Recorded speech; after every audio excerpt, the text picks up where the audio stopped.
मैं elected member भी यहाँ से हूँ, इस एरिया से, इसके लिए मैं यहाँ आया था। आज फाउंडेशन डे है। आज से 1 साल पहले जब मैं पहले बार यहाँ आया था तो मुझे टाकरजला घुसने भी नहीं दिया गया था। मुझे पूरा मालूम है कि जब मैं अपना नॉमिनेशन फाइल करने गया था तो सामने में पुलिस ने मुझे 2 घंटा वेट कराया, क्योंकि कहा गया था कि अगर आप यहाँ घुसेंगे तो आपके ऊपर अटैक होगा।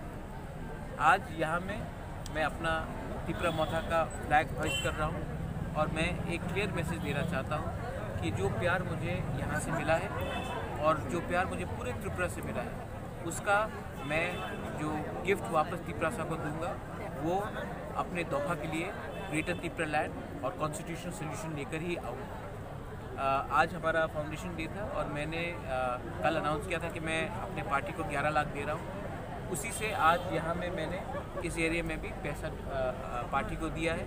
ये पैसा कोई गरीब के फैमिली में किसी को खाना नहीं हो उसके लिए है, किसी को बिथी के लिए दवाई के लिए हो, किसी को शिक्षा के लिए प्रॉब्लम है तो उसको थोड़ा हेल्प करने के लिए, किसी के घर में कोई भी प्रॉब्लम हो उसके लिए है।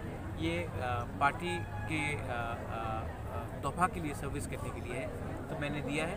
और आने वाले दिन में मैंने इनको कहा है कि आप हमारे गुरुई बदौल, यूथ फ्रंट और त्रिपुरा मोथा तीनों को एक संग होकर आगे बढ़ाइए। हम लोग अगर एक रहेंगे, थानसा रहेगा, तो हम दिल्ली को एक आवाज़ में अपना डिमांड मांग सकते हैं। और अगर हमारा थानसा रहा तो 2023 में हम लोग इतिहास रचाएंगे पूरे त्रिपुरा में। ये मेरा कमिटमेंट है अपने दोफा को और अपने लोगों को, और आज मैंने यही मैसेज अपने फाउंडेशन डे में सबको बताया। Thank you.